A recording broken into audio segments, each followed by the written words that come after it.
Let's Knit Together is made possible by your generous contribution. Thanks for supporting the show.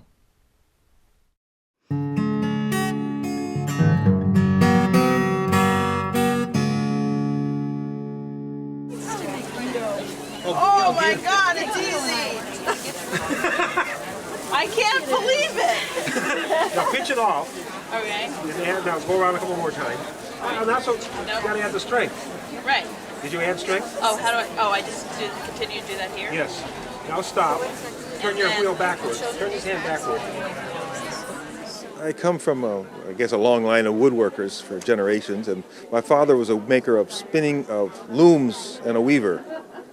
So I've sort of been in the fiber world since I was a kid. And there was my first introduction to spinning wheels was this model. When I was in college at Cornell, there was a craft fair that my father ran, and there was an Indian graduate student said he'd demonstrate charkhas spinning if he had a spinning wheel, and all he had was a photograph.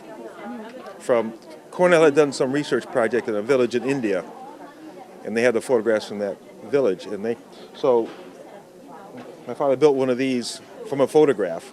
I learned to spin on this in 1957.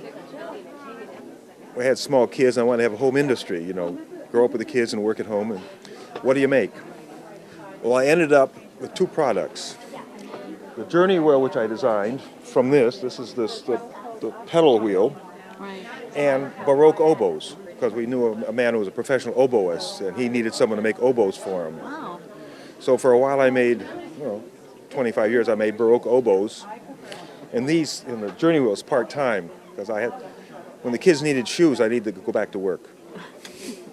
This is called a attaché size, briefcase size. First we made these because no one in the U.S. was making them. I didn't want to get into competition with the ones that were being imported. Right. So I started making this one, which was the one I knew. This one spins better than the Indian ones. I've taken a lot of effort to make it user-friendly. So you don't have to spend your time working on the spinning wheel, you can spend your effort spinning. The customer world asked me if I would make the book size. So I made one. It costs, more than twice the Indian ones. It's because, it's got, aircraft quality ball bearings in it and rare earth magnets, and it's more user-friendly. So we made one of these and took it to a show and sort of said, try it. Would you pay twice as much for this as the Indian one? And they started giving me deposits. So I guess the answer was yes. When we first started showing this thing, we would take this and turn it over and say, look, nothing falls out. If you do this with an Indian one, everything's on the floor. Right. If you're done spinning for the day, you just tuck the spindles away, drop that belt down. That's it. That's all you have to do to pack it up. Cool. So there's nothing adjusting, nothing to oil. Put the secondary belt back on. Put the spindle back in. There's a little magnet in there that holds it in place. So the other ones, you have to take this whole head apart to get the spindle out. Right. So this one here, you don't lose any adjustment. This lock allows you to put it in your lap, so you have a laptop spinning wheel, so you can spin as you sit. Right. You can throw the oil can away. The spinning wheel is not necessarily an impulse purchase. It often takes people 4 or 5 years stopping by every year to look at it. Right. To see if that's what. So Tony Neal, another vendor here, said, what you need is table candy, something people can buy and remember you by. Right. So she suggested drop spindles. One of my favorites right now is sumac, staghorn sumac, which is a very iridescent wood. It's really a beautiful wood, but everybody thinks that's a weed. So it's hard to find a sumac tree big enough to use because this side of the road they cut it down. So you have to find a lazy farmer somewhere who'll just let them grow up. We have some that are 11 grams. Wow. So this is of a weight you can spin lace weight cotton on. Right. Instead of using the supported spindle, the way the Indians do, what the iron tackle with a coin on it. Right. So we go from 11 grams on up to, there's a heavier one, this is 65 grams. That's made out of a wood called zircote.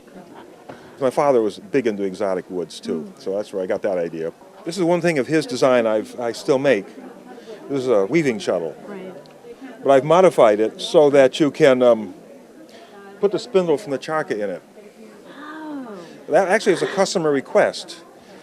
It's his design. It's a 19th century boat shuttle shape, which I modified the pocket so it'll either hold a bobbin or the spindle off the charkha. So what's next for the Bosworth? Right now, it's no new products. We can't keep up with what we're doing, so I suppose the newest thing is on that journey wheel over there's a cup holder, so you can put your coffee cup there. That was a joke. Someone last year said, "I can't spin without my coffee next to me." So I made that as a joke, and it just sits there. She doesn't have to drink it. It just the presence. And then people wanted to buy some, so I made a half a dozen or so, and Okay.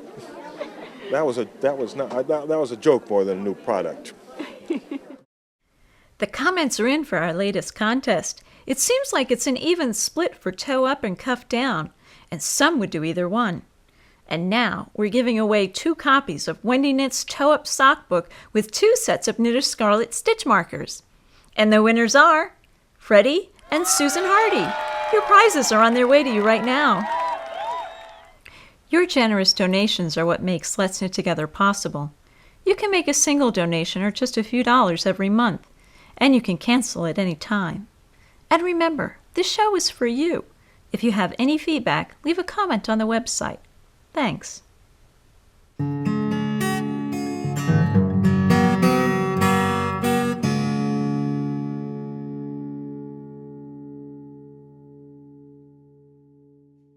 Good. I didn't actually read exactly what it said, but That sounded good. Do it again. I'll watch it. Go ahead. it seems like it's an even split for toe up or cuff down, and some would do either one. And now we're... Totally moved at the wrong time. I thought I had it. You didn't rehearse it with me. I know. I knew that was going to happen.